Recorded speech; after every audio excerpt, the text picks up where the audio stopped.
If you love London, stand up. If you love London, stand up. Ooh, he threw it out there. I had to think. 3-0 Ravens. I forgot I wasn't wearing pants.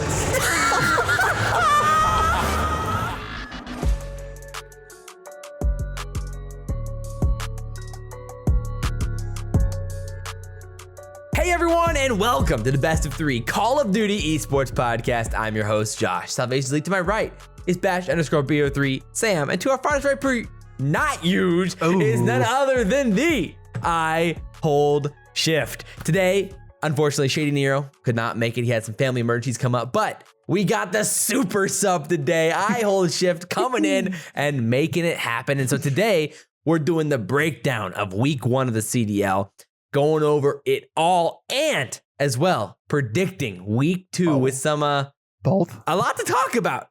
There was some, if you didn't notice, there were some great things that happened this week. Before we get into that, I gotta ask, boys, what's going on? Well, Josh, I'm feeling like I just been pummeled with a bunch of little dimples. And I've been set on this little wooden thing. Oh no. And I'm hanging out in what looks to be a very nice elevated position. And I'm looking around at this wonderful scenery. I got green grass around me. Of course. And next thing I know, whack! I get blown into the air. And I'm flying. 350. I'm midair. And I'm thinking, wow, this is electric. This is incredible. But what's that? Lurking in the distance is this watery blue stuff. Oh no. I just feel like I've been shanked into a hazard. Because I'm a golf ball. Oh. I just whipped my glasses. So yeah, I was gonna say, dude, you were flying up. So you went off the rails. I mean, out of the fairway, out of bounds. This is gonna be a wild show. If you're going out of bounds before the show's really even starting, I can't imagine what's gonna happen when we talk about the London Royal Ravens. Oh. And I've got Sam with me, dude. You're so screwed, Josh. You're so screwed. I need to find my I need to find a crown or something, man, because I mean we are on top. Yeah. I am so screwed. But boys, I mean, it's going to be a fun one. You can drop a comment on YouTube. You can watch Apple Podcasts. You can listen on Spotify. You can listen to all those places. We appreciate you guys for hanging out. I mean, do we happen to have a 5-star review today, Sam? Do we? Do we? Uh-oh. Okay, so this one is on Apple Podcasts, of course. Okay. 5-star, of course. Of course. From 17339292. What a guy. The title is unbelievable. The Real Carrot. Oh, Josh, he was saying he left one. He said, Josh, I am the real carrot, and I wanted to say that Rex is so good looking. Too bad he's not here. Perfect. Finally, we compliment him when he's not here. This is the best case scenario. The spot is fire and a must if you are into competitive COD. Thank you, the Real Carrot. Dude. That was it. Yes. I mean, literally, he was like, because we had the review from Carrot last week. I'm like, oh, Carrot, my guy. And then he was in a Twitch chat. He's like, yo, that was not me. Oh, this is some it was an fake. imposter carrot? It's an imposter carrot. And so he had to make it right. So appreciate that, Carrot. The real carrot, of course. I am the real carrot. And we have so much to talk about today. So I'm going to say no quick question. We're going to get straight into this thing. And there's not even any news. There's no news this week. There's nothing. There's actually a lot of news this week. There is one big piece of news this week.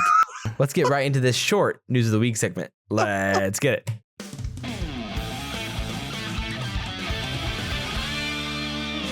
The Call of Duty News of the Week. And we are back at it again. News here. So, of course, there was not too much news this week, but the big thing first off the rip here was when CDL Intel reports that the Toronto Ultra are in discussions to field the Challengers roster partnered with Team Singularity of Diamondcon, Royalty, Exotic, and Hixie. That fun squad of 4 potentially could see the return of an Academy roster. Not very many of them out there right now. And so, it would be good to see a roster like that. Team War got signed. There you go. Team War's back. There's some news. I guess we forgot about that too. Team War's back. Let's go. Big shout out. There we go, baby. Team War is back. And I mean, they're obviously were legendary, dominated the EU scene the past few years. So, but I mean, what are your thoughts on this potential signing here? Yeah, so I like it. They picked up Paul's team, which, they have been not comfortable yet in the opening of the season. But I think as far as like being able to sign a roster that you know for a fact is going to be likely be an elite almost every single time, or they're going to be fighting for Sundays on cups every single time. I think like when you look at the longevity of the org, you're going to get a lot of representation out of that roster. So, I think it was a smart signing, and their announcement video was actually pretty dope too. Like, shout out to that creative team. It was pretty cool looking. Wars almost always did a great job, like in their past when it came to announcements. I can't think of a single year that they've even picked up a bad team either. They're always competitive. No, every year they pick up a team. Yeah. Well, they've literally been one of the best teams the past like 3 years, 4 years. Yeah, and so that's the Venom, Jimbo, Gravity, Paul X roster, right? So, yeah. And Jimbo is probably one of the more exciting players this year in Challenge. Oh, for sure. He looks fantastic. He's crazy. How do you feel about that Singularity signing, though, as well, potentially with Singularity and the Ultra? The Exotic Diamond Royalty and Hixie, right? Yep. You said that would be the presumed roster. If there are no other changes, Right. Thing is, that team hasn't made it. They didn't really come close to making it to quals. They finished like top 12. Yeah, I think, that was the problem. Event. That was one of 16. the big teams that didn't make it. Yeah. And I'm not gonna lie, I haven't looked at the Cup 5 standings yet from their results this last weekend, so I don't actually know who finished where. But I know Texas Nation won in North America, which is like, okay, wow, these guys really aren't fluky. They're just nasty. Yeah. So I don't know. I think it's one of those situations where it kind of reminds me back when Cold War, when Yeez and all of them were playing together. And the whole idea was like that was supposed to be Toronto Academy if they qualified, and then they didn't qualify. So it was like they missed out on the bag. Well, not the bag, but they missed out on a chance to be reps, at the Cup. Crazy. Yeah. They finished top 6? Okay, so that's pretty good. And there was all that accusation of Fishity's team hacking and stuff. So rough. Such is life.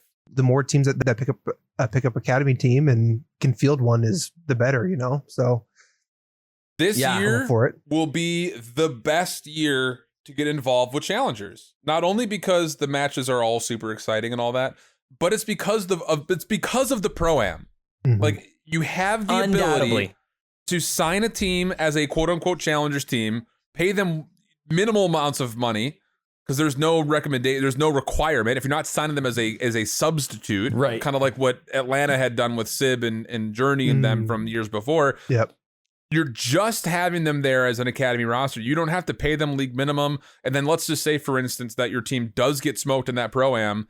You then have rights to those players to then turn around and sell them to other teams. So like it literally is the most sense in the world to sign on a team this year for minimal dollars, because no one has had a team in the last like 3 years essentially worth anything, financially towards a challengers org. Yeah. And then turn around and be like, yeah, you can buy out these players, but here's the stipulation. So it's a really smart move for orgs to get involved. Now that we're at a spot where we know what's happening in the elite, we know what's happening with the cups. No, 100%. I like it. I mean, I think it was also interesting with the whole Singularity with Toronto's, because half that roster was Singularity. And then you're kind of pairing. It's an interesting pairing there because of the history of that Toronto Ultra roster with Singularity. So I think it's pretty cool to see them partnered like that for an amateur roster. And like you said, it is interesting because it's like, this is the year we've seen the least amount of orgs ever involved in challengers, in the year where it makes the most sense so far in any of the years of the CDL, out of the 3 years of the CDL. So it's like, well, what's happening here? Like what's going on? And so I think that is pretty interesting to see that, and hopefully this will encourage other orgs to get involved as well heading into that pro-am tournament in the middle of the season. So and again, it's going to get interesting. Like Shift has been tweeting out, like, man, we need to be watching challengers, because again, this is where all of our up and comers, all of our up and comers are from challengers. They're freaking amazing. I mean, this the year. rookies are taking over the league. It's ridiculous. Yeah, it's crazy, and they are all in every series. Challengers. Every series. Every single series this year so far has been highlighted by at least one challengers player spotlighting the entire match. Well, and the standings right now, I mean, the 2 of the 3 teams that are 2-0 are teams that have 2 rookies on them, London and Seattle. So, and then Boston's 1-0. So, I mean, you got 6 rookies rocking the leaderboards up top. So all the shout outs we hear on the desk are great, but we need to start seeing promotion for where to watch it. Yes, please. You know, that's really what it comes down to. It's you know, the thing is, the macro sense of what we've done with Challengers has been nothing but positive since Challengers was even established in the first place. It always comes down to all of the small things that, when combined, make it look like Challengers doesn't matter. 100%. And then let's get the social media account on it. Let's get it pumping. Yeah. Yes. I mean, 100%. Like if this was once it's prioritized from the top down, it builds the organic interest because it is absolutely seen as the next up. And until people really, really think it's the next up, which they should at this point, but obviously from a viewership perspective, they haven't. So we'll see. But like, I'm just gonna leave this out there. This is like a 1-for-1 reference. Yeah. And not to like put myself on a pedestal at all, but like put yourself on a pedestal. No. I'm stupid. I'm ugly and dumb. The Nerd Street Gamers are running a Valorant Winter Championship Series right now. And that is like the tier 2 at the moment. All the teams that didn't qualify for Valorant main stage are playing in this. This stream currently, when I was casting earlier, I had like 6,000 viewers on one of the 2 streams that are on. The other one has like 8,000 on it. Wow. So you've got, we'll round it. We'll say you've got 12 to 15,000 people watching tier 2 Valorant right now. The main broadcast during the qualifiers when TSM was playing, which they're bad, so whatever. But that pulled like 60,000. So what is that metric in percentage? Massive. 15 divided by 60. Yeah. That's 20. It's a quarter of the viewership is watching tier 2. Wow. We topped at what when we were like this last week? Like probably around 60, 70,000 maybe? Yeah, I think like 75,000. We pull like 400 people watching Challengers. Yeah, it's absurd. What are we doing? There's so many missed opportunities just when it comes to promotion, I think is the biggest thing. Yeah, I 100% agree. And like we talked about this in the past, but like if that type of conversation starts from the broadcast and we're showing some highlights of the past Challengers weekend and just a few clips or interviewing some of the top guys who won the last cup or something like that could go a long ways into promoting the future stars of the CDL and developing an organic from the ground up path to pro that makes sense and is like obviously the case now. So it really is important. So hopefully we can continue to emphasize that on the broadcast specifically. But yeah, I think that's absolutely massive. I mean, when it comes to Challengers, I know obviously this week's Elite Series. So we can kind of extend this conversation for a little bit. Like the Elite Series, what were your thoughts on the past week of the Elite Series? Thoughts on this upcoming week before we get into the other pieces of news? You know, the craziest thing is, as much as we talk about the CDL being influenced by first-year Challengers players that are making a huge impact, the same could be said about like North American and European Challengers being influenced by first-year competitors and Challengers. Fair. Dan Ghosty looked unbelievable in North America. So did Johnny. He's a search and destroy star for a long time. Ghosty plays for Illini Esports and Call of Duty, Collegiate Call of Duty. You've got Real in Europe. You've got Mythics in Europe. Both of them are looking really, really good. So as much as there are veterans that are looking nuts, I still think my biggest takeaway was how good the first Elite Stage, like the first ever Elite Stage players looked 100%. like. Yeah, it's impressive. Yeah, I mean, that whatever it takes roster was looking really nice. Good. And I mean, again, that's like, you're still bringing back, like, you know, that's Brack, Proto, Zinx, Ghosty. I mean, those are names people know. Like, it's not like you don't know who those guys are. I mean, even people who follow the COD scene somewhat casually would know who Brack is, probably even Proto from back in BO4 Modern Warfare for those guys. So it's like, 100%. It wouldn't be that hard for people to care about it. And the level of Call of Duty is definitely quality, especially when you have, you know, like the 18 cracked rosters and guys like that who are in the qualifiers. You're like, these guys are playing good Call of Duty. And some of those plays, I know, like some of the plays are insane. Like that Shawnee piece that he had on tank. Oh stupid, my gosh, that was insane. Yeah. Oh man. And so it's like there's some exciting plays there, and of course the casting is. I mean, I couldn't stop talking about the casting itself. I mean, that's phenomenal itself. Terrible. But I think I really do think that the quality of the product is something that people can care about, and it comes down to it being prioritized, emphasized as important from the top down. So agreed. Yeah. Is there any team that you're specifically looking out for that you're most interested in here in the next week or two in Challengers? As far as like success for the team itself or for like player potential pickup? I guess you could take that either way you want, but maybe team first, I guess. Team first, I think Galactics are probably still in the best form in Europe. Although it's really funny because over the course of Europe, we've talked largely about 4 different teams. Yeah. You know, you've got Galactics, Sucre's Bakery, Moneyform, and the Originals. All 4 of them are tied right now in the standings. Insane. And then in North America, it's kind of a hodgepodge because you've got some teams that surprised and they're continuing to show consistent results, at least through the first 2 days. And then you had teams that have high expectations that either didn't qualify or are completely shitting the bed right now. So, I think it'll be interesting to see how North America winds up. I do think, though, you're going to get some combination of whatever it takes, Texas Nation, Path to Pro, and probably those 3, I'd say, are probably my top 3. UIU does look good, though, too. I will say that much. So, like, I think those are my top 4 there. Okay. And then the other top 4 in Europe are the same top 4 that I just mentioned. So yeah, that's fair. No, that'd be fun. I think that's great. 100%. Where can people watch Challengers? You can watch Challengers at youtube.com/CoD Challengers for the mainstream. Tuesdays and Wednesdays starting at 2:00 p.m. Eastern time for Europe. And also the Clutch GG YouTube, which does not have like a manageable URL yet. That's just search Clutch GG on YouTube, and that'll be the second stream that has a main focus match plus the other 2 that will be used as look-ins. Yep. So, yep. 2:00 for Europe, 6:30 p.m. Eastern for North America, Tuesdays, Wednesdays. Bang. Yeah, it'll be going when this goes live, so people can head over there and check it out after the podcast. Maybe both. Maybe both. Maybe you watch maybe just put it on a mute for a little bit, listen to the rest of the pod, then you're all in. You're dialed in to the Challengers gameplay. You're ready to go. 100%. You're the smartest person in that chat. For the first time on Black Ops 3 or Black Ops 3 podcast. Ops 3. Wow. What year is it? I mean, if we want to go, if we want to do a Black Ops 3 podcast, we certainly can. Wow.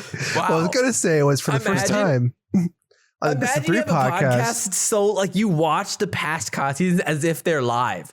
And then you have a podcast about that year of Call of Duty, like acting as if you'd never watched it before. That'd be interesting. There you go. Or maybe you find people who have never watched it before, and then you kind of watch it in the schedule as which it was released. That'd be such a niche market of listeners, but I'm here for it. I'm here for it.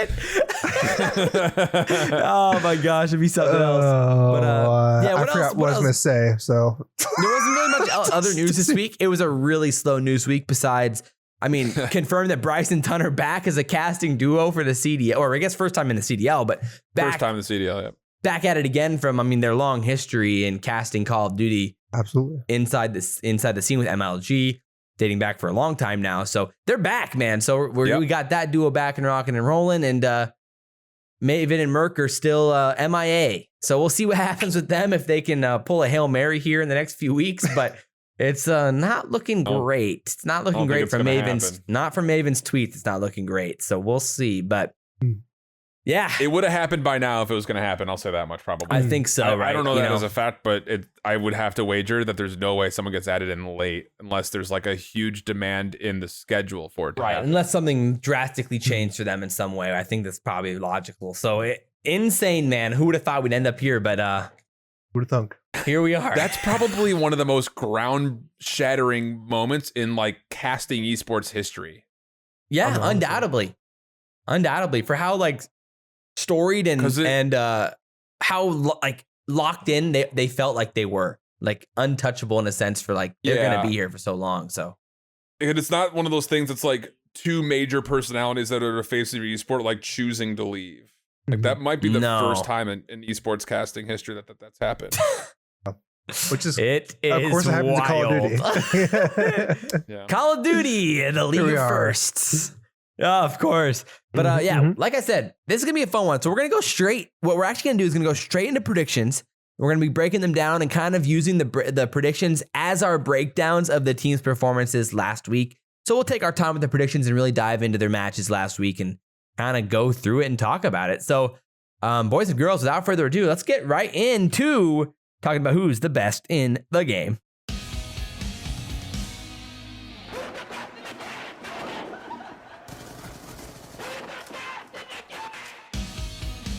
Oh, baby. Here we go. Oh, baby. So, first match of the day here. It starts off hot and it only gets hotter. The first match of the day is a Paris Legion team versus the Boston Breach. And maybe a week ago you might have thought boring, Boston's going to roll, but we saw Paris compete with Atlanta FaZe, take them to a game 5. It got spicy. It got interesting. And what are your guys' first thoughts on this? What are your guys' reactions to how Boston and Florida played, or Boston and Paris played last week? What a mixed bag from Paris, brother. Right? It really was. It's one of those situations that you get off that game from Atlanta. And the thing about it is, Atlanta did not look particularly great in the controlling of Voodoo. No. They didn't really look particularly great in Voodoo. And period. You can stop there. That's really it, right? It's 2 maps they lose. Yeah. But even in the Tuscan win, I'm like, what is happening? Why does it feel like Atlanta just looks a little bit lost on the map? And that's to say that they are. Of course, they know the map, but it just looked like their timings were not Atlanta-esque. And I think it's a lot of the fact that Paris just kind of feasted on that. Temp played super freaking well. Got to give credit where credit is due. John was a menace, but it's crazy because then you look at the Paris versus Florida game and it's like, where did they go? Where were they? Yeah. Literally. It's insane. It really is. I'm still a little flabbergasted. I'm not sure what to think. Sam, what do you think about John and how he played? No, of course, me being the John fanatic and of course, all that. I loved it. I guess I was just more of a question because it's weird, right? So you have the FaZe versus Paris where it's like, okay, no, this is weird. Then Paris go to play Florida and gets swamped. So then you're like, okay, so was it more of a FaZe thing? But then FaZe play Thieves and really play really well. Incredible. So it's like, what was it just an off game for FaZe, and then FaZe played their actual potential, and then was it a great game for Paris, and then they came back and played Florida like they normally would? This is where it's hard. Where at the end of the season, where we don't have a ton of data to go off of still, where it's okay, the trends aren't quite there yet. Well, maybe that's where we need to start the conversation then before we even get into the actual predictions, is talking about setting the precedent on what we know and where we can base what we've already seen off of. So we were talking about this a little bit in the watch party on Sunday Shift, was kind of like, how much do we take into account the performance of Kickoff at this point with the meta changes in Search and Destroy and what we knew about them seeing Control for the first time? And how do we relate that to this? Where are you at with that kind of whole relationship? My whole thing is Search and Destroy is a very different game mode when you cannot hear the bomb being planted. Especially on the with these defensive maps. side of things, especially with these maps. I mean, we did talk about this at a pretty great length on your stream. No free shoutouts, but no one watches because it's your product. It's just like watching Challengers Elite, literally 3 days before CDL went live. The entire Search and Destroy game book, the playbook, was just sound horror. That was all it was. It was defense for defense almost. Sit in church on Tuscan and wait till they start planning, then nade the bomb. It's pretty much exactly that. 100%. I wish I was memeing, but that's actually a thing. So Search, I think that just getting back to the core of the question, Kickoff Classic, how much do you value it? I don't value it at all after the first week of games have happened. I don't even want to talk about it anymore. Interesting. It's done. It's over. I don't think it has any weight. It's, the intention of the event was a dress rehearsal for Esports Engine on what live events would look like for them. That's really all it is. Throw $30,000 at it for Activision. Easy, no problem. Yeah. So that's super casual. And I think, as much as the gameplay didn't necessarily lead us to, go down the Octane pathway of this is just a for fun tournament, I still think that the results of that can just be immediately forgotten. I think that now you've got teams really putting together solid practice in the 2 weeks between then and the opening week of the CDL. And after this point, all we can refer to is regular season stats. I don't know if you saw that. He said he liked my breakdown. He just tweeted me on Twitter. Oh, let's go. Yeah, Attach tweeted that they didn't have any strats for Berlin. They just kind of winged it. Oh, jeez. And they beat OpTic. I don't know. It's just crazy to me. But that's rough. That's mental. Yeah, I don't know. I'm definitely near to the point where Kickoff is irrelevant for the most part. I think you can take the hard point into account for a decent amount, especially since it's on LAN. But that's fair. At the same time, it was LAN debuts for so many rookies. There's a lot of factors there, even with the LAN debuts of players. Or we heard Simp talking about the different patches on the warm up stations versus the main stage, and how teams who had already played a match, 3 of the 4 of them won and upset the team who had the bye. And, all of those things were kind of X factors as well. So I agree with you that for the most part, the kickoff's a little bit weird. Yeah, which I think, we can kind of say too was the same case last year, right? Like, yeah. Like how much did you think that like the opening weekend, I forget what it was called last year already. Just a kickoff, right? Yeah. Just a kickoff, yeah. Yeah, which like, I think I mentioned a lot, but Florida beating FaZe and like, we saw some weird stuff, but again, like the S&D strats were probably not going to be shown off on the kickoff. And then of course now S&D is changing, like Shift already mentioned. Yeah.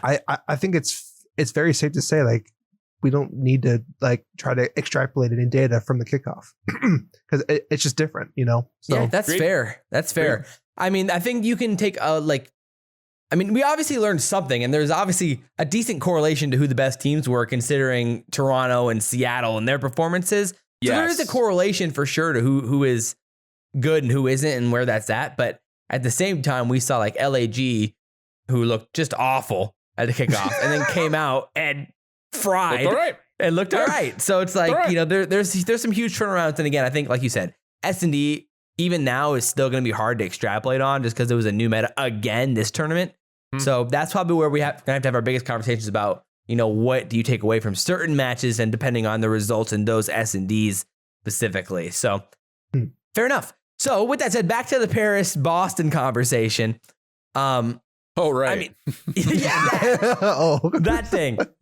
We're doing that. I mean, with Boston, again, they beat LAG 3-2, and that was, again, a really, really close series.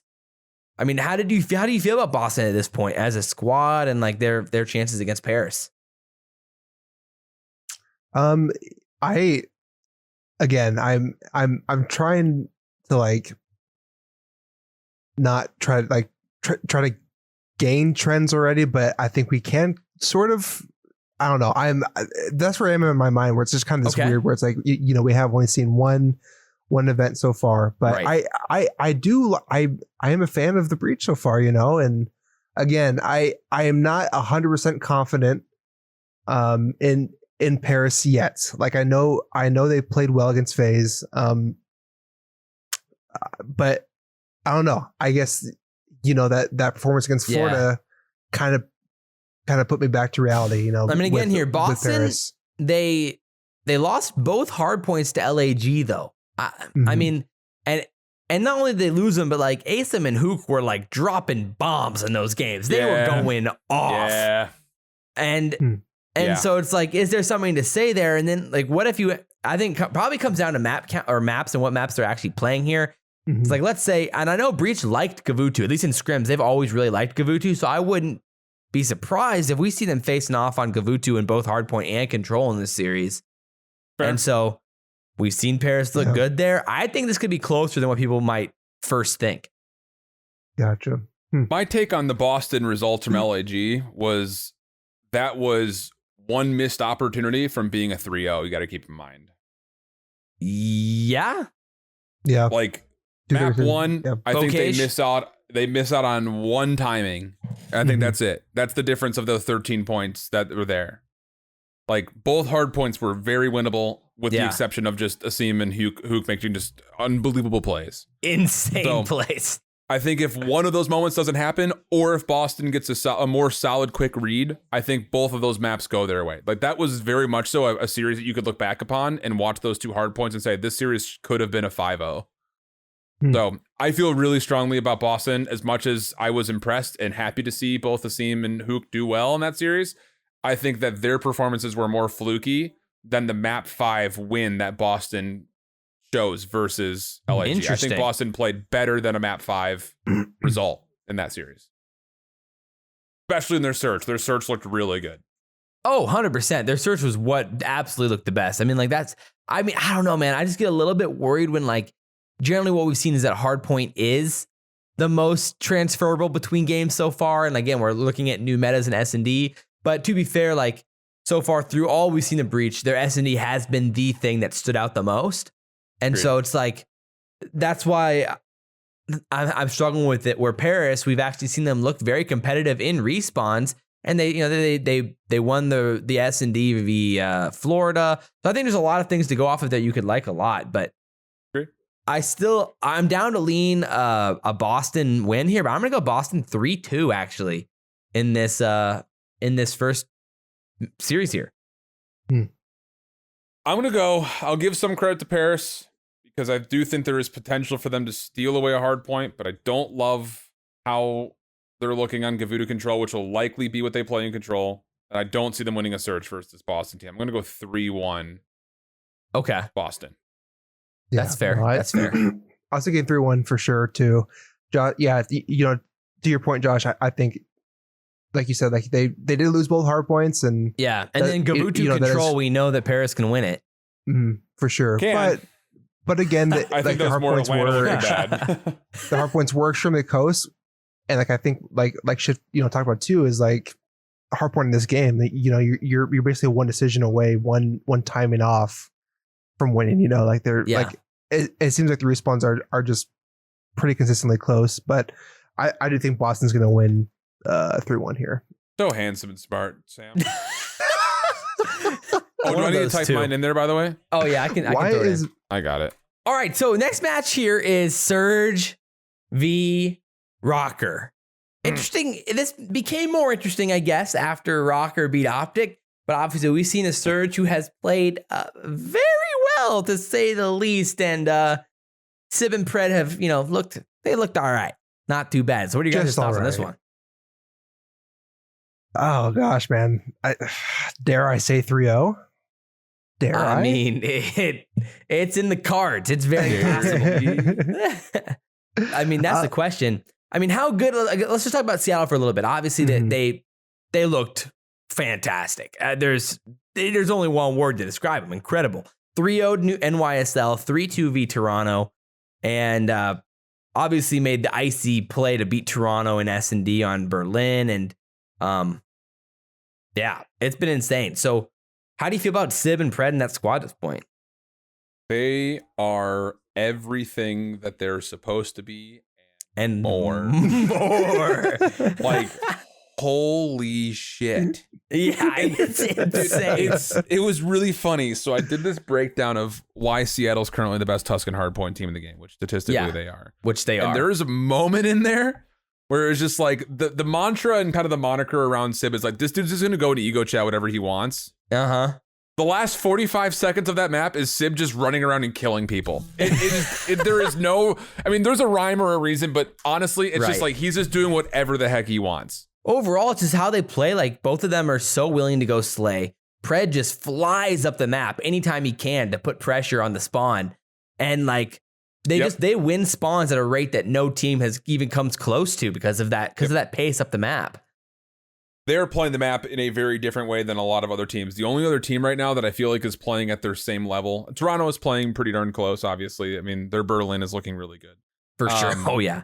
But LA Thieves are the only other team in my mind that are playing hardpoint on Tuscan, especially style that Seattle is. Yes, especially on Tuscan. Their ability to know, okay, I can take a long route to hit a flank versus I just need to hit a quick pinch is very, very high level. And they're doing it to a high efficiency margin as well. Spawn manipulation, setting up odd looks. It's very, very good. I'm done doubting Sam Phoenix and the Seattle Surge. I've got Seattle. Are we doing predictions? Can I? Oh, you can throw that out there already if you want. 100%. I've got Seattle 3-0. He threw it out there. I had to think about it. Is that confidence in Seattle or still a little bit of question about the Rokkr? I think there's a lot of question about the Rokkr. Yeah. Like, I think that they should have been able to put that Tuscan control. That Tuscan control, was it 3 straight offensive wins back to back to back? Yeah. Like, hello? What are we doing? There's some questions there. There's some questions there. As much as it's nice to see offensive wins on Tuscan control or any control, that's scary. I don't think that Minnesota gets that same opportunity against Seattle. Mm-hmm. Minnesota's search looked okay, but, Attached just said they're freestyling out there. Seattle's not. I'll tell you that much. No. And then, a 6-point win on Berlin that, it comes up super clutch for Minnesota against OpTic. I think that there is not a safe place that Minnesota can go to right now against the Seattle team. Agreed. And like when we saw them they got absolutely body slammed on Bocage by OpTic. And at this point, we know Surge can do that as well. So it's like, it's hard to see the narrative exactly where they have the advantage here, because they definitely don't have the advantage in control. No. There's no way they have the advantage in hardpoint. And like, they are naturally talented S&D team, no doubt about that. So like, you could see them compete in Search and Destroy, especially with the new metas right now. But like, at that point, you still give the heavy respawn advantage to Seattle. So I'm going to take the safe route. I'm going to go Seattle 3-1. But I'm with you there that there's just still a lot of legitimate questions about the Rokkr.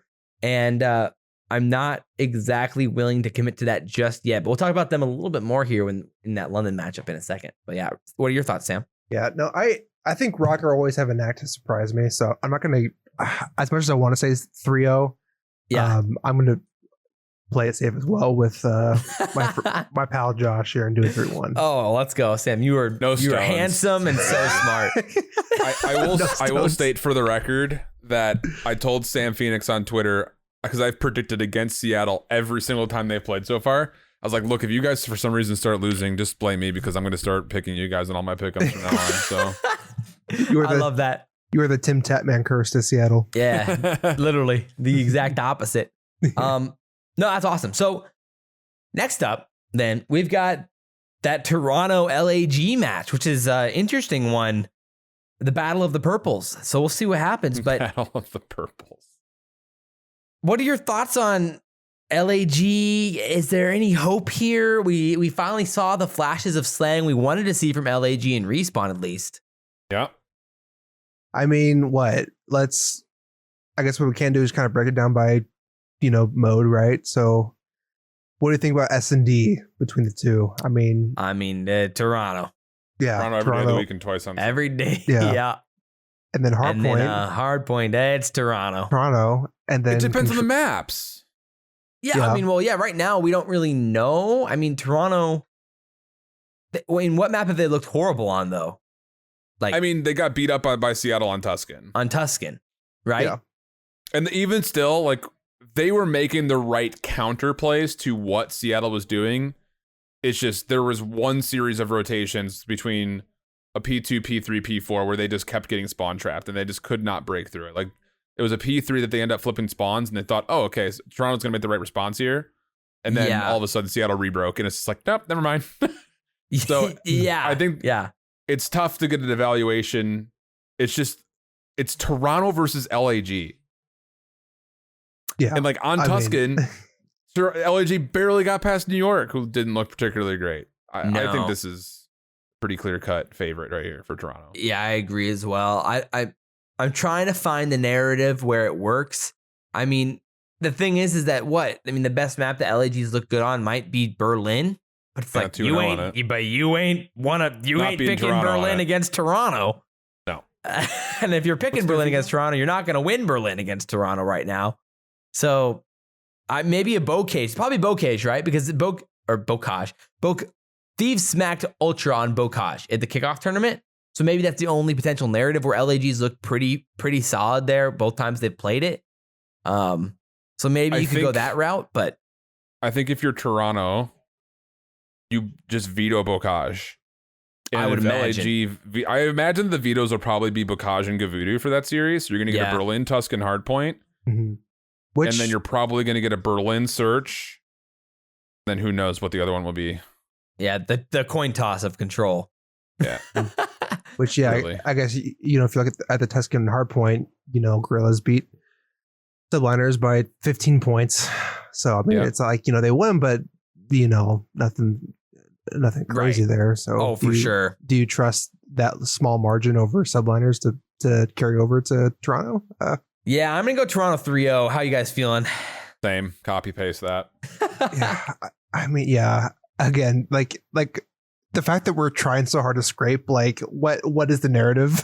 That LAG is like, it's just not even worth it. Yeah, that's the problem, I think, right here for sure. I mean, come on. It's got to be 3-0. There's no way it's not. Sounds 3 good. 3-0s. Such a lopsided week of matches. Holy. There are some lopsided ones here. Which, to be fair, like we just got done watching nothing but Game 5. So like, yeah. Let's see some skill gap, please. Law of averages, right? Yes. So the next match, I mean, this one could be competitive. Depends on your thoughts. I mean, I know I'm with two who probably don't think it's going to be. It's going to be a blowout, bro. Come on. But we just saw Minnesota beat OpTic. We just saw them beat OpTic. And we just saw London beat OpTic. To be fair, one beat the other one a little bit easier than the other. Just slightly. But, both were map 5 round 11s.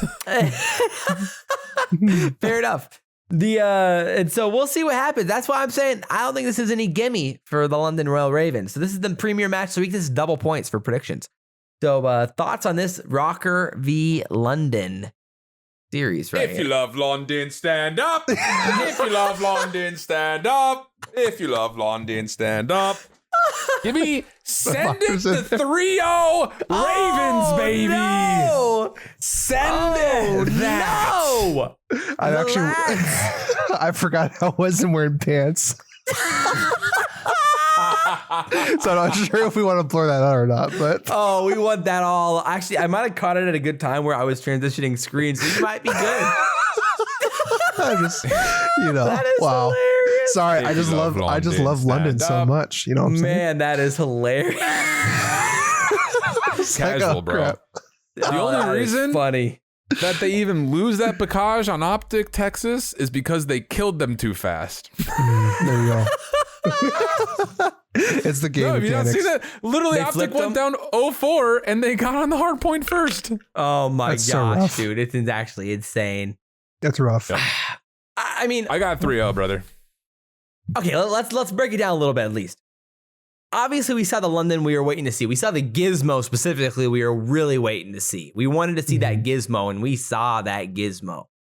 And that's what I was like waiting to exactly see, how does Gizmo have that upside here in the CDL? Is he going to bring that to the table? And he definitely did in that control. And like that's where I'm like, okay, now we're starting to see this upside from London real quick. And then obviously not only that, but then they ice up against OpTic like that in a big match. So you're already seeing that composure from London as well. So it's like, I was maybe a little doubtful. I was doubting it a little bit maybe, but it's hard to doubt it now for sure. So I'm warming up to the old London Royal Ravens. Oh, are you now? I am. Didn't believe us before, but now that you see the results. Sometimes you just got to see it to believe it. And that's where I was at, Nah, me and Shift always knew. We always knew. We knew it. Day one of that roster being announced, I think I said top 4 by the end of the year. It's a long season, but that was vindicating. That long. That was vindicating. We don't want to take those victory laps too early. But I mean, like what, at least like on like a legit breakdown note, like where are you at with London specifically? Like how good can they be? Hardpoint is nasty, dude. They actually are looking really good. I will say though, the style that they play hardpoint is not to the same style that LAT and Seattle play hardpoint. They play it a little bit more to the Toronto style, where they're trying to lock down and just play safe. I say that with such negative connotation. They don't play off of the same aggressive pinch style. They play for the early rotations, long rotations, kind of like Toronto tries to. Which is why OpTic won Bocage. Like, kind of, sort of. Again, like 163, 188. Like that is it was an absolute disgusting map. It's a contest-heavy map, and it's not a map that until we saw Atlanta play it later that day or on Sunday that we really figured out. Oh, this map can be slowed down, and you can actually win time on these hard points. Yep. And again, the problem with London on that map was they just slayed OpTic too heavily in a certain couple of moments, and it actually favored OpTic because they got spawned where they needed to get spawned. Yeah, I mean, that was like the map where I was like, okay, we're seeing, it was just crazy to me because it's like we finally saw Scump have an incredibly great map, and then it didn't translate to a series win for them, which is like, that's where you get a little bit nervous if you're OpTic. We even saw Illy have, what was that, the control, or was it the second hard point where he went like 20, 25 and 13 or something, was just dominating, but like, yeah, I don't know. I'm definitely optimistic about London, but I would imagine I'm still not as high on London as you guys. Where if you had to do power rankings right now in your head, where would you think you'd put them? 3. Oh. Yo. I mean, how's that crazy though? What do you want me to say? First of all, how's that crazy? That fifth map against OpTic should never have happened. They blew 2 different 4v2 situations in Berlin Search and Destroy because Scump made a special play. Like, that's not going to happen again. I guarantee you. Like, that map should never have gotten to Bacage map 5. I just 3 ahead of LA Thieves. Yes. Really, I wouldn't put them ahead. No chance to put them ahead of LA Thieves. I mean, they beat OpTic 3-2, and then they beat Florida 3-0, and they lost to Seattle. They've won attack on both control maps so far, and both of the other hard points that they played, they blew Florida and OpTic out of the water on the other 2 hard points that they played. That wasn't the Bacage. Yeah. I mean, their S&D looked really good on Desert Siege too. I mean, I was really impressed with that as well. And Zero sniping looked pretty natural as well. And so there was a lot of positives there with their S&D that I was hoping to see as well. And Afro slaying out, pushing up the map, what you want to see Afro be doing in Search and Destroy. And so, yeah, I guess I was just going to say for like 100% top 4 right now. Yeah. I mean, I think LA Thieves would be the biggest debate, probably. Otherwise, because I mean, like, obviously New York's not there right now. You're looking at maybe a Boston situation, or I guess Minnesota, depending on what you think about the Rokkrs win here. But well, I've got them not winning a map this week, so yeah, obviously, not as high on the Rokkr here, Shift. If anybody from Minnesota Rokkr watches this podcast, I'm sorry. I will make sure that all my video content for you still looks really good. Yo, 100%. Yeah. You can and will be bought. You can and will. Did I say no maps won or all maps won? I don't remember. I think one of the two. I mean, there's no evidence right now. It's either or, so. Yeah. The Rokkr are just, they are so complexing. I want to love the Rokkr so bad. I want to love this team. I want the team to flourish. But like, I just don't know what their identity is out in respawn at this point, and I'm scared of their respawn. And like, I just have no confidence in their respawn to back it up, and where I do have confidence, at least to an extent, on most maps for London. So it's like, I agree with you, but I don't think this is going to be a 3-0. Y'all are insane. No. I'd go 3-2. Mark it. Literally mark it, because what's the wager? Map. What's the wager? What happens if London 3-0s? Oh, what does happen if London 3-0s? Uh-oh. What are we wagering, Josh? I'll wager 3-0 London. Oh my goodness. What? I don't know. What should we wager? I don't know.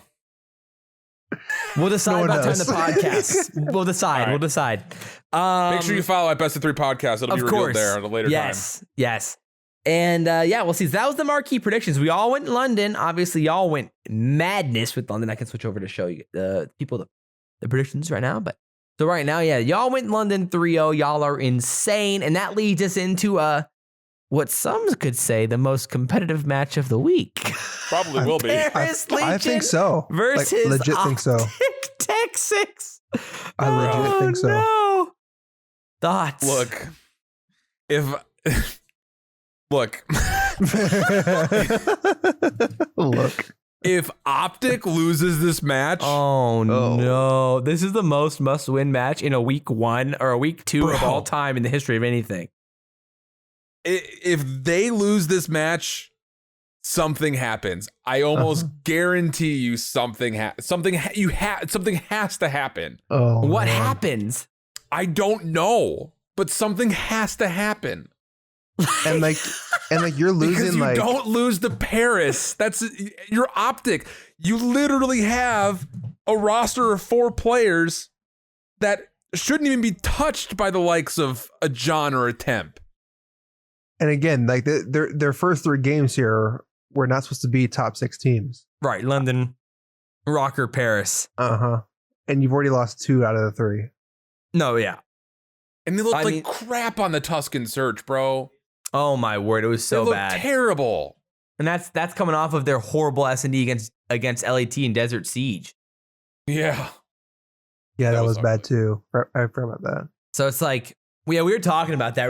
We had some pretty big conversation on the pod about how does the S&D meta work with nowadays with snipers? Because I mean, like, FaZe, they don't use a sniper ever. I like that.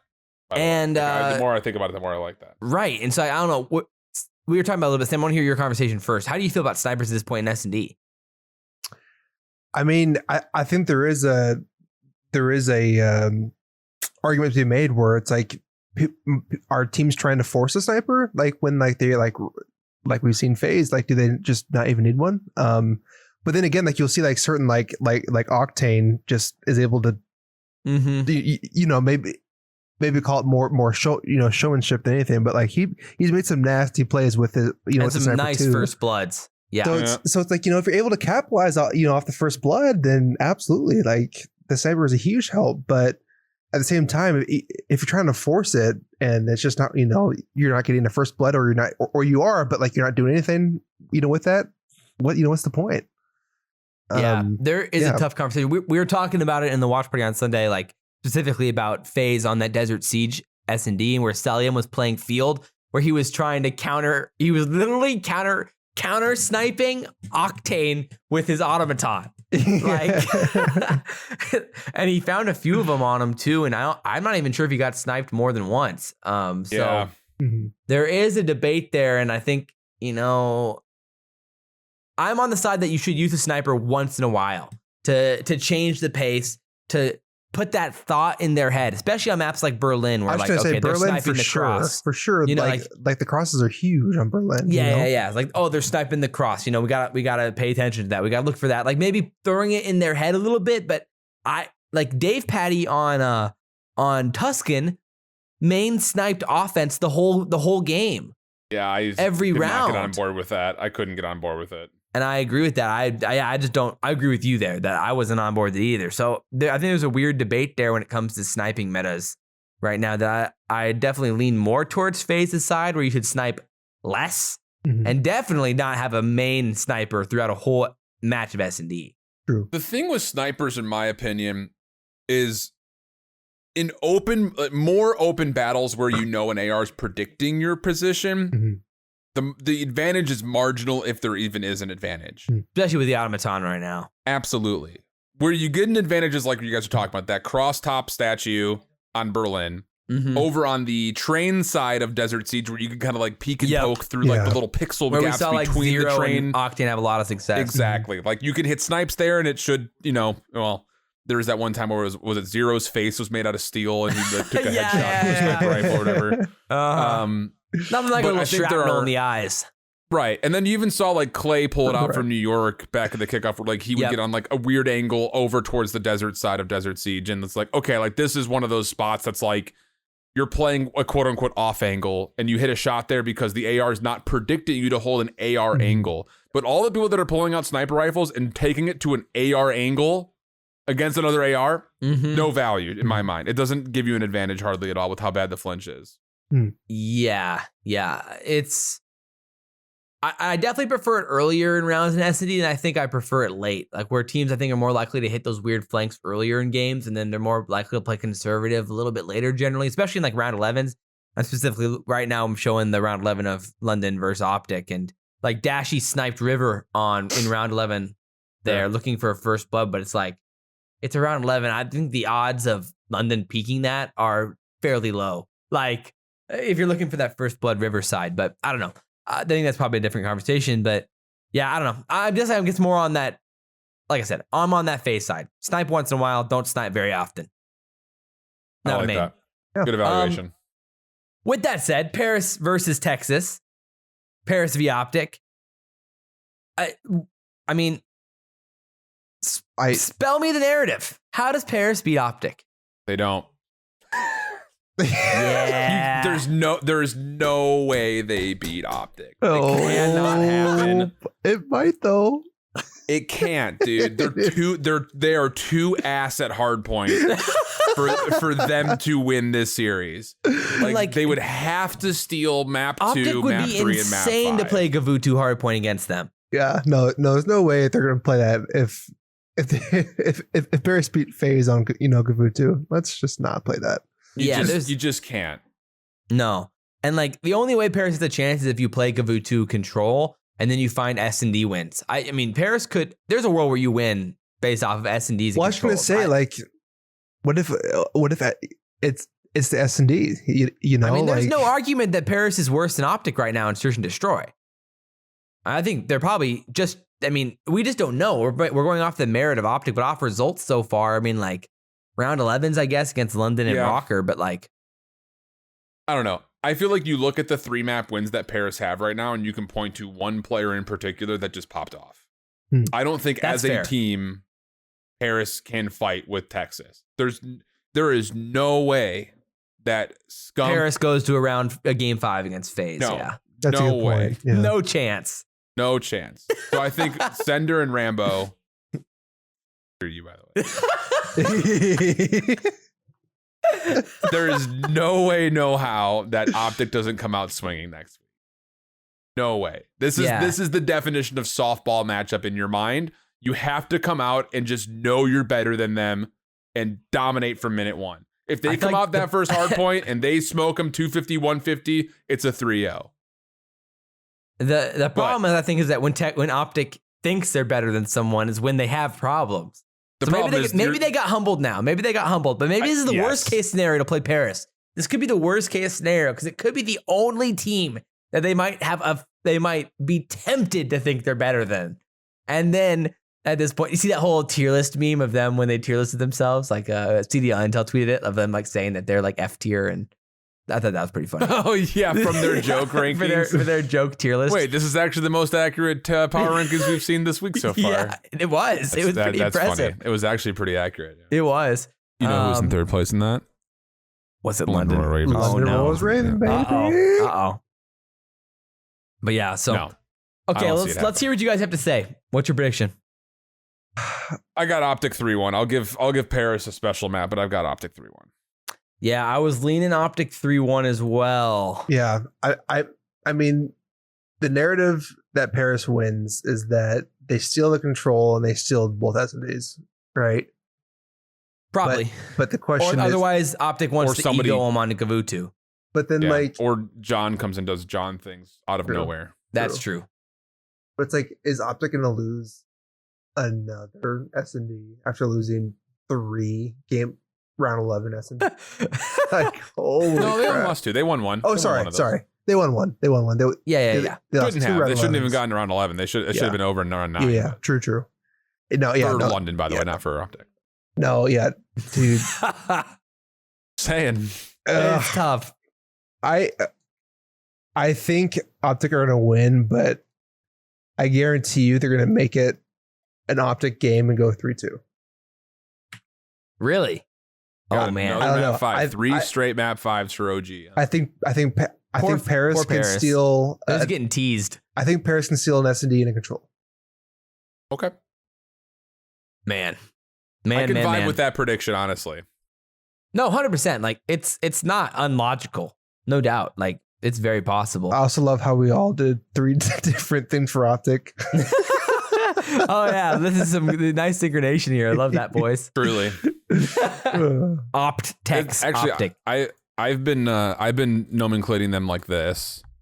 I like that a lot. OGTX. OpTic Texas. That's nice. Yeah. Again, all right. Well, next match is FaZe v Boston. FaZe v Breach. I mean, I'm scared for the CDL. After watching that series against LA Thieves and watching that Bocage, it only feels like we're just starting to unlock FaZe again here. Correct. And that is correct. And again, I'm scared for the CDL. Again, FaZe was 2 points away from a 3-0 on Thieves, you know? So it's like they look pretty good. Yeah, game 5 Paris, but you know, I mean, things happen. Right? I throw that one out, honestly. Yeah.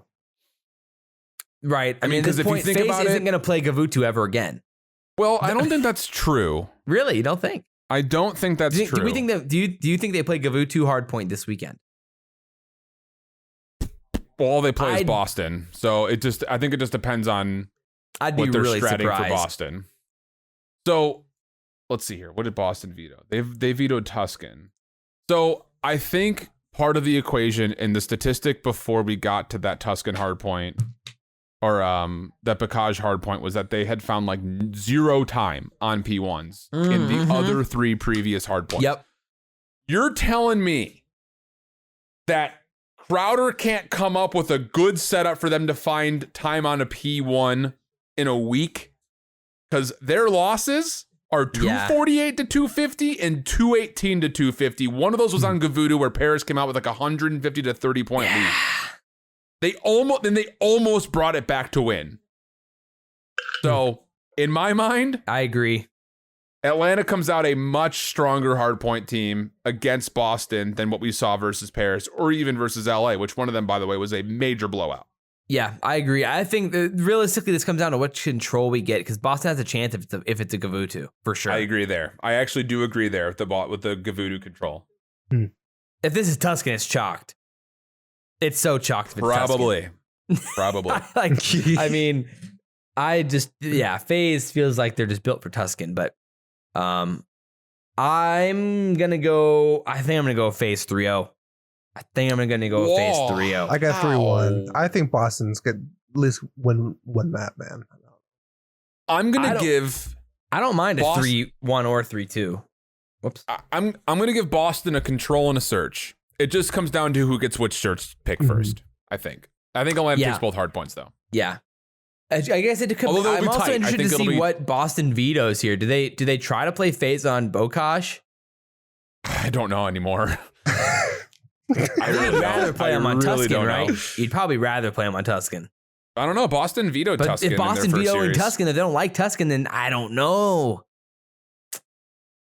Because FaZe isn't going to lose a Bokash to Boston. No, probably not. No, unless Boston comes together and they figure out how to beat that. Because that's the thing is it was so heavily talked about by Chance. Shout out Chance, best color commentator in esports.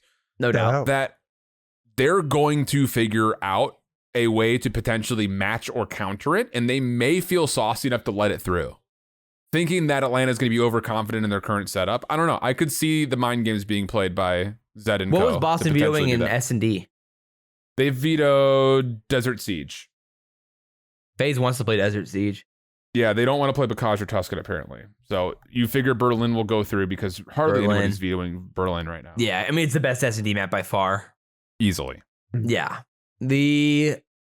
Interesting. Huh.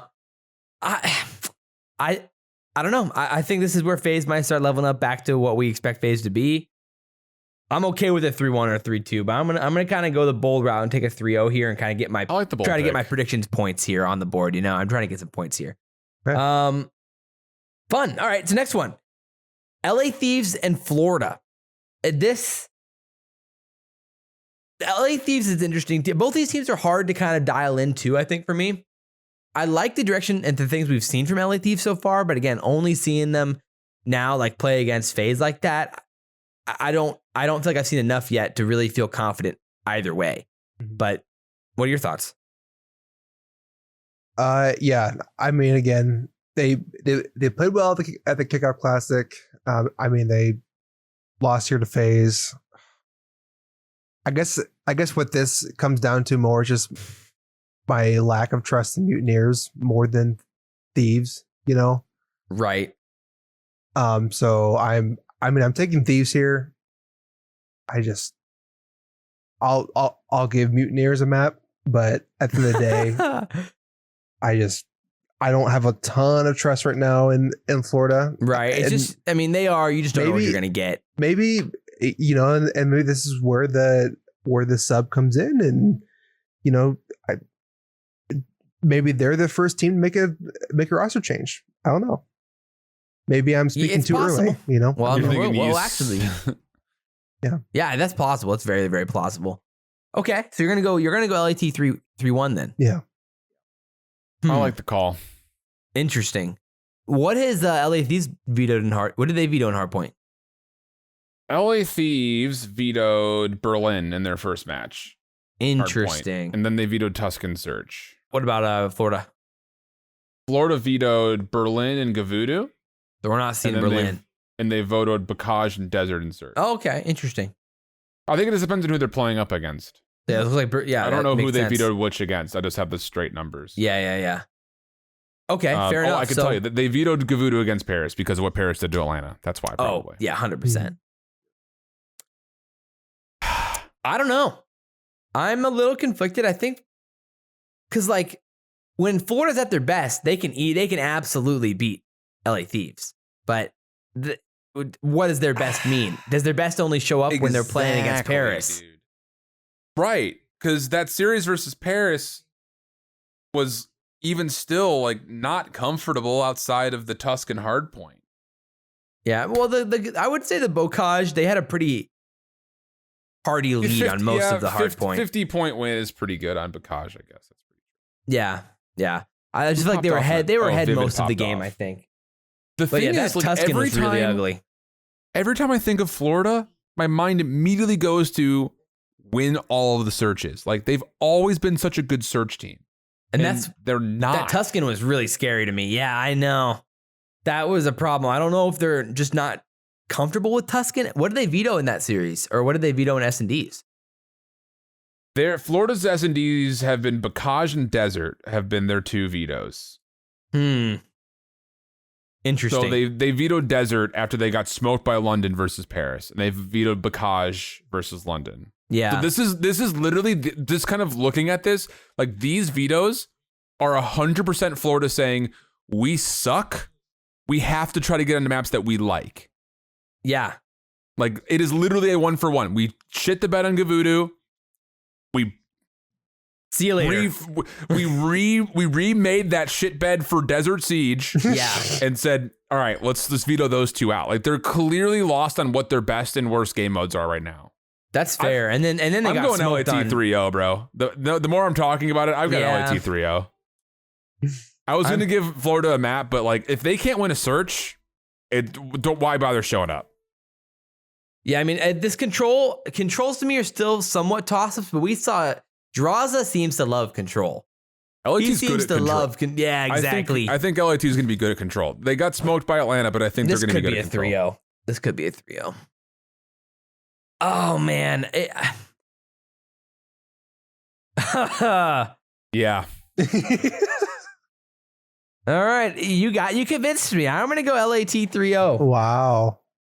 The more I talked through it, I was going to give Florida a map, but like them during the kickoff weekend, I don't think it's kind of like watching Crim. Like when Crim came out with an MP40 and fried at kickoff, I was like, oh shit, this is a real thing. Yeah, literally. Did not show up. And the thing is, they're connecting from Cuba. So like, who's to freaking know what the host situation will be? And like, if you're Florida and you want to have a team that wins, why would you put them in Miami? It's tough. It's tough. At least put them in Orlando. That is rough. Right. I mean, again, they did tweet out after their match, like the other weird, they were playing in South Carolina servers, and they were Virginia servers against a team from North Carolina. So it's like, what are you doing? Yeah. Not ideal. But I mean, that could be a problem for them. But I mean, again, LAT's in Dallas, so you'd probably get Atlanta servers. At least you'd think. I don't know. I think, Sam, what are your thoughts?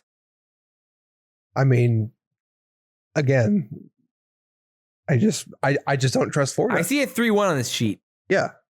I already said my predictions before you guys. Oh, right. Which map do you have them taking again? I mean, I'll give them a control. A Gavutu control? Yeah. That's fair. That's fair. Because Gavutu control seems to come down whether or not a barrel explodes and you get the kills for it or not. That seems to kind of how it goes. Did the barrel explode when the nade hit it? If not, you have offense. See ya. See ya in hardpoint.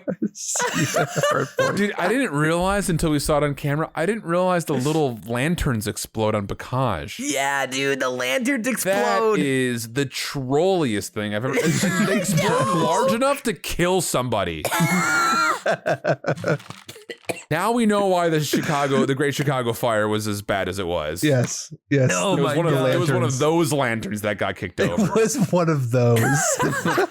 It blew up an entire city block. I get it now. Yeah, okay. Yeah. My word, fatalities. What are we doing? Man, so we got 3 matches left here. Next match is London versus LAG. Are the 6 Ravens back at it again? Oh, of if course. you love London, stand up. Stand up. Sam, sit down. Yeah, no, I can't anymore. I've already exposed myself, so. Oh my gosh. So y'all are on board here, I'd imagine, right? I mean, you already had London 3-0ing Minnesota. And so here's the thing, and I think LAG could potentially put up more of a fight in Hardpoint. That's what I'm thinking. Than Minnesota. That's what I'm thinking. I'm going to give LAG one map. Yes, sir. Man. Yeah, I think it's going to be a close series. But 5 again? I wouldn't be surprised if it goes another game 5 here, but that means London has a lot of game 5s, so it's odd to say that's not the case. Truth. But I kind of want to hop on this board, and I just don't want to be the guy who goes the third 3-1, you know, but I think I kind of have to go that route. I'm going to go London 3-1 as well. I've had 3 3-1s. Well, yeah, it's the fact that all of us have a 3-1 here, you know, which just feels wrong, but it also feels so right. I give LAG one on-host Hardpoint. Fair enough. Like Yeah. Okay, so we got 2 matches left. Toronto v Florida here, and Florida has had a tough time with Toronto in their past, and it's hard for me to be optimistic about this one. I mean, this could easily be a 3-0. Yeah, I mean, I had Florida versus LA Thieves 3-1, so I mean, no chance I'm taking nothing but a 3-0 here for Toronto. Tough week for Florida. Yeah. LAT and Toronto. It's a tough week. Yeah. Rough. Yeah, it is a tough week. Man, I didn't even think about that. Back-to-back days, too. Right. That's why their win against Paris was so huge. They needed that. Yep. To keep them in the race. So, yeah, I'm going to go 3-0. I don't really, I can't justify not going 3-0. I mean, what? All we know is that Seattle and Toronto are really close, but then, like, who's close to them? Yeah, for at real. This point, it's like, what? Well, the only weakness we've seen is Seattle beating Toronto in a round 11. So, yep. It's a 3-0, man. It's a 3-0, mate. I got 3-0 as well. Yeah. I just don't like. I want to believe in Florida. You've got 3 AR players on this team, bro. Better play Gavutu. I mean, hey, get up on top turret and just start frying, you know? Yeah. I mean, they did get smoked by one on that map. I know. Yeah. I don't know, bro. Looks. But then we saw Skies clutch up in control, you know? Just so I'm going to say the same. I'm just going to use this reference here once, and then I'll use it immediately in the upcoming conversation. Perfect. Get on the phone and freaking call Yeez, bro. What are we doing? Yes. What are we doing? This roster it's not going to work, man. There's you a reason. Not tell me that main AR Dave is going to out anchor some of the main ARs in the league when you've got it forces Skies and Awakening to play SMGs on a lot of the maps that we have. Like, what Skies are we doing? With an SMG. He's still good with an SMG in the time he's had it with out. an SMG, but like good with an SMG is not good with an SMG when you're playing up against Simp and Abizi. I was going to say, fair. I feel like good is not. And Kleenex and Bants right now. Like, it's not going to happen, man. Get Yeez on the phone and they'll talk. Fair enough. I mean, there's a reason why, I feel like they want to use him. Like they signed him like right away and said, hey, there's a chance he's going to come in. But like, so I don't know what's stopping them if it's just more like giving the team at least like a chance. But man, just get on the team, please. Yeah. Right now, the gameplay is showing Awakening just absolutely tear Paris a new one on Tuscan, and so I might be changing my prediction just watching this right now. Every second I watch this, it becomes more likely to be a 3-2. Oh my goodness, Awakening's insane. I'm okay. I mean, here are the stats right This is now. an MP40 out, just saying. He had an MP40 right there just cooking. You know. Here's the thing. On Florida, overall hardpoint KD, which a lot of main ARs have the top overall KDs right now in hardpoint. The lowest KD by a pretty good margin is Dave at 0.98. That is wild. He can't even carry a 1.0 in hardpoint. Yeah, he doesn't even carry a 1.0 in search. Yeah, he doesn't carry 1.0 anywhere. Yeah. Is it too early to overreact though? I mean, we've only seen a few maps. Like all we do here is overreact versus Paris. Oh, I mean, I agree. I mean, we're here for the overreactions, but I mean, we'll see what happens the rest of this stage, and then I wouldn't make a change till after stage 1 if I was this roster, but I don't know. You better start screaming with ease, bro. You gotta light a fire under somebody. Fair enough. And honestly, if it's Dave not carrying a 1.0 and an AR with an AR in hand, Dave is the only one we haven't seen make the plays yet in a respawn for them. I mean, we've seen has to be on the. I mean, Vivid had like the 46 kill game. We had Awakening Fry in that hardpoint on Tuscan. We saw Skies carry in that control and have like the 10 spree to end the game or whatever with the streaks. So yeah, I mean, Dave's the guy that we're looking at here. I think we'll probably talk about that in a second as well. So, all right, final match, NYSL LA Thieves. An interesting one, depending on how you think about NYSL and the struggles that they've had so far, because they've been really competitive, close series for the most part, but they just haven't found the wins in the maps. And we know how talented these guys are, and then it comes down to whether or not you believe the injury narrative and the effect that the lack of scrimming had on their performance in this first week with Neptune's thumb involved. But thoughts? Oh, sorry. What's this? Hold on. Oh, Diamond Con? Is that you on the phone? Should be. Why do you not sign Diamond Con as your fifth man? Why is Revan the number? Why is he the fifth man in New York? I mean, it's because they don't want to screw him 2 years in a row, you know? I don't care. Anybody at this point besides Hydra. I'm just going to say it. I've said it before. I'll say it again. I am not high on Neptune, bro. I'm not. That's what I was thinking. I love these spicy hot takes from you. Man. I don't understand what everyone sees, bro. I really do not. Like when you guys had me on like before the season started and like talking about Rostermania predictions and all of that, and you guys were like, "Oh, Neptune's going to New York," and I was like, "But why not Vivid?" I am not high on Neptune, man. I'm not. And he did not look good in the search, which is supposed to be his bread and butter. Where I don't know where that storyline came from, but he was actually a really good S&D player last year. He was an okay search and destroy player. I would say he's pretty good. The second half of the year last year, he was pretty freaking good. I'm not high on him. I think he was a good search and destroy player because he was on a good search and destroy team.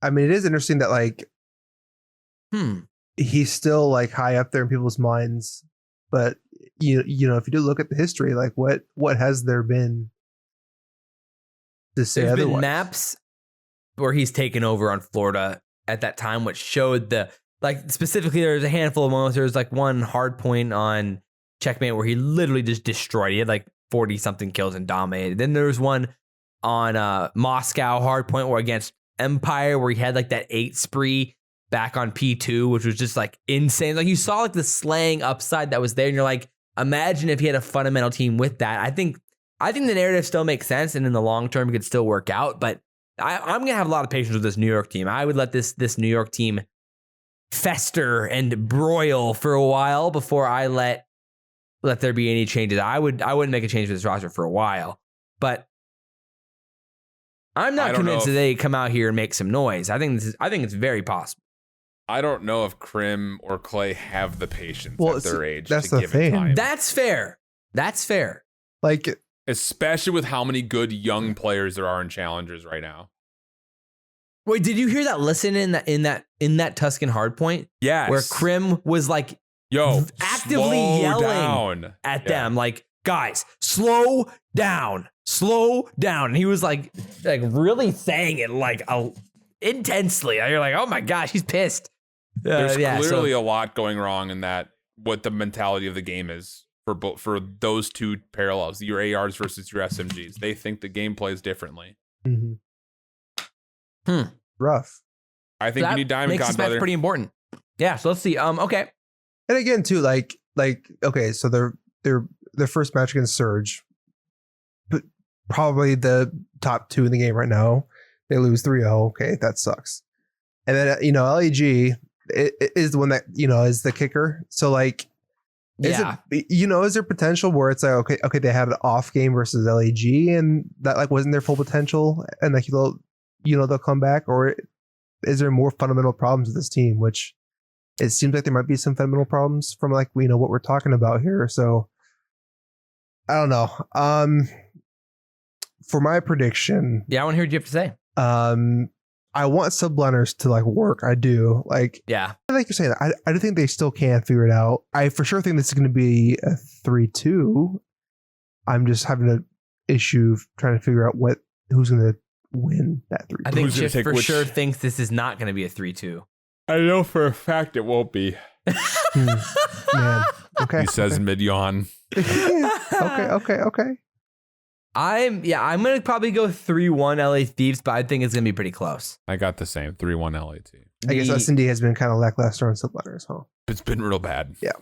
Yeah, that's where I'm a little bit worried there. Yeah. I'll give him a hard point or just a straight 5 defense control. One of the two. Yeah, that's pretty possible either way. And they've looked good on Tuscan. Like I think that Tuscan controls where you've seen some of their best upside with Crim and Hydra slaying wise. You have to give Hydra a map, dude. That's it. You got to give Hydra a map. Yeah. I mean, that was the thing. Whether it's hard point or control, you got to give Hydra a map, I think. I'm with you there. That was in the LAG series, that's what happened. That Hydra had like 40 kills in that Tuscan. He matched ASIM in that. He went kill for kill with the seam, and was basically going like he had like it was insane. So I think I have the note somewhere around here, but yeah, that was I'm with you there. So Sam, what's your final prediction? Okay, I'm gonna say Subliners are gonna take the control, and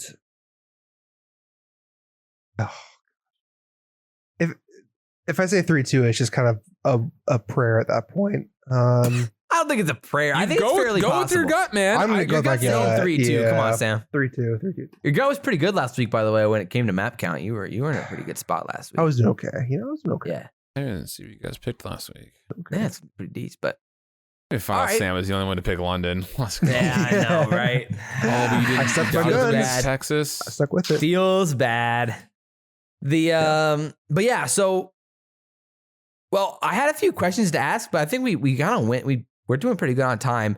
I wanted to say right now, I wanted to have a little segment talk here, which is there a little hot seat ranking right now when it comes to players who are quote unquote on the hot seat. This could become a potential recurring segment on the show if I think it's a fun conversation, or we think it's a fun conversation. But like, I think we already know the answer right now based off our previous convo, or at least our number one guy. Dave Patty would probably be the one guy we're looking at as the hot seat right now. But are there some other guys that are there in that conversation? Here's one for you. Okay. What's our thoughts on Kenny? Hot seat? He has the worst KD, right? 0.7 on the weekend. I think so. Because I'm thinking through the roster, and I'm like, look, we're all really high on this LAT roster, I think. Mm-hmm. Yeah. But are they hindered because Kenny is having another bad year so far? Yeah, he has the worst KD so far. He played so well in the kickoff tournament, though. Envoy was the one that struggled in the kickoff tournament. I mean, I wouldn't say it's a hot seat, but maybe that's one to keep your eye on. It's like, if this trend continues, then maybe there's something there.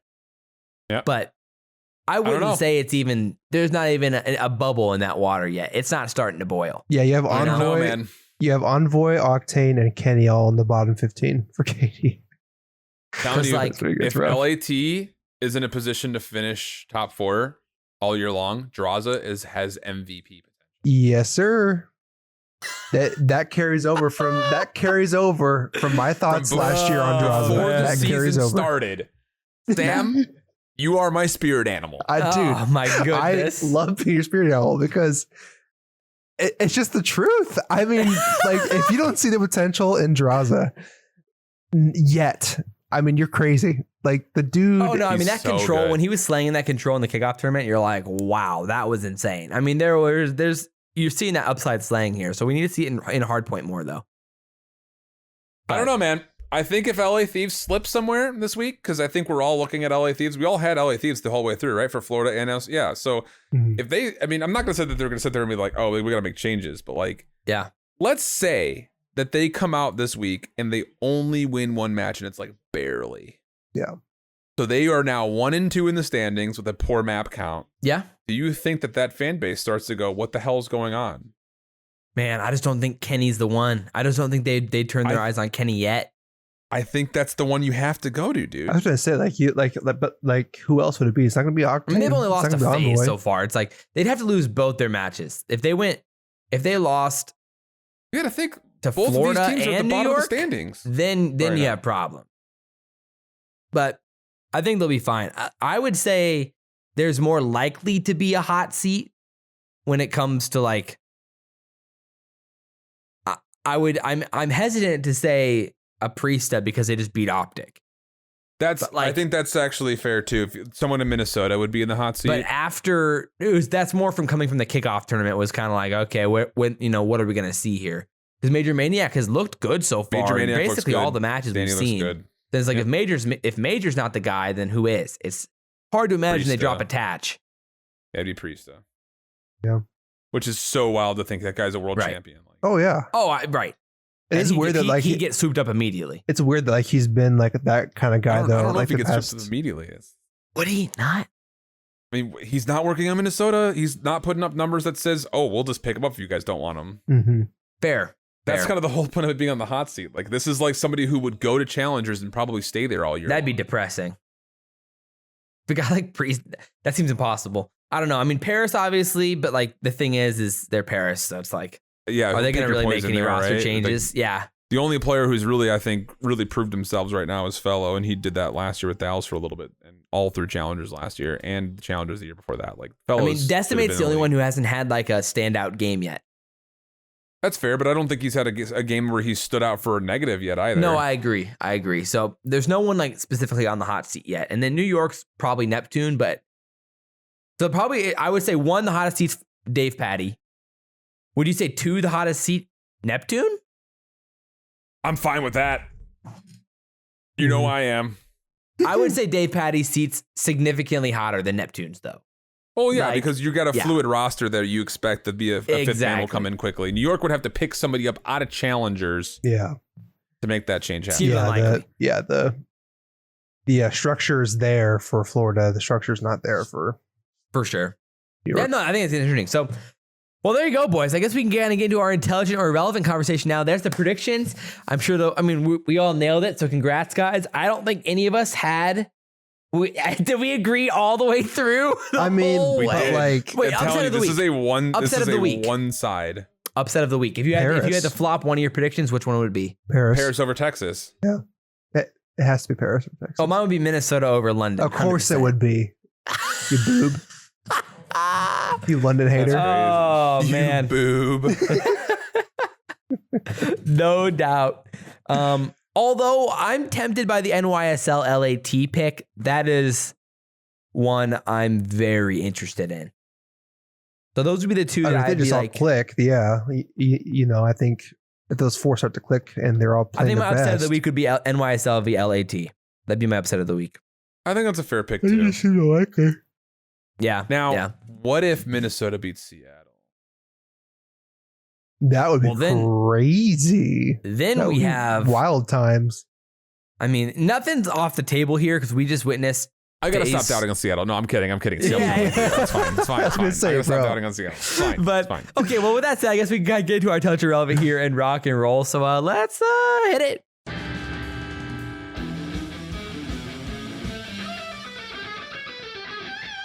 The ability to speak does not make you intelligent. Sam, what do we have today? Okay, so again, we here at the Best of 3 podcast, we love to do things super over, like way too early and just call things and all that good stuff. So way too early prediction, but which of these teams is going to make a roster change first?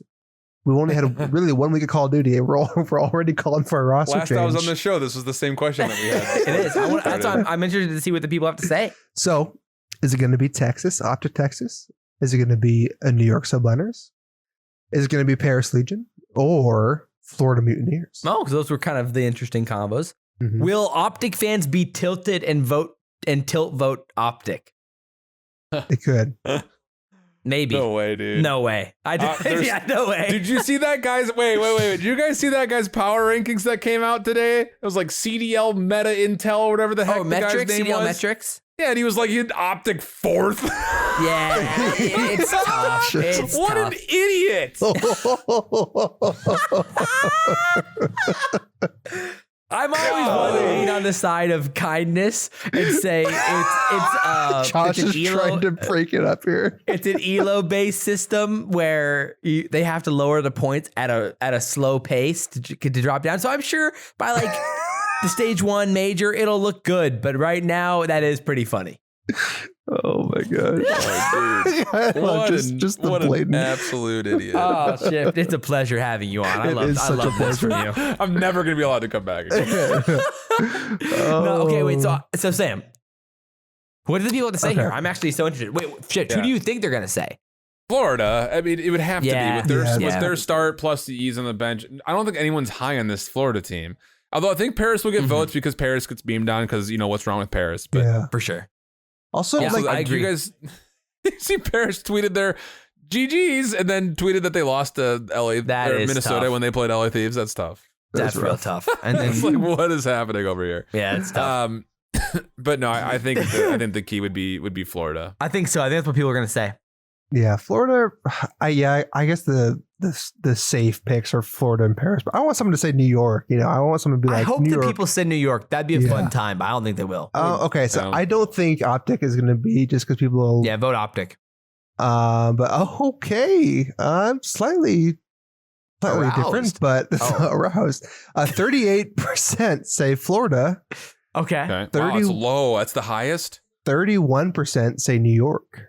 Whoa. Yeah. Oh. 22 People are cheeky out there. So like honestly, this wasn't like that big of a lead because then 22% say Paris, and then of course 7% say OpTic. But 38, 31, 22% are the top three: Florida, New York, Paris.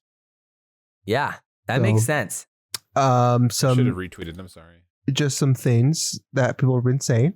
Yeah. Desma, although it might seem unlikely based off previous years, now that Paris has a legit staff and team, they might be subbing in a player from Challengers if they have bad placings.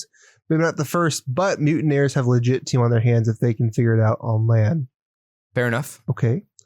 So Priest, our man. Now though, I think New York needs time to mesh.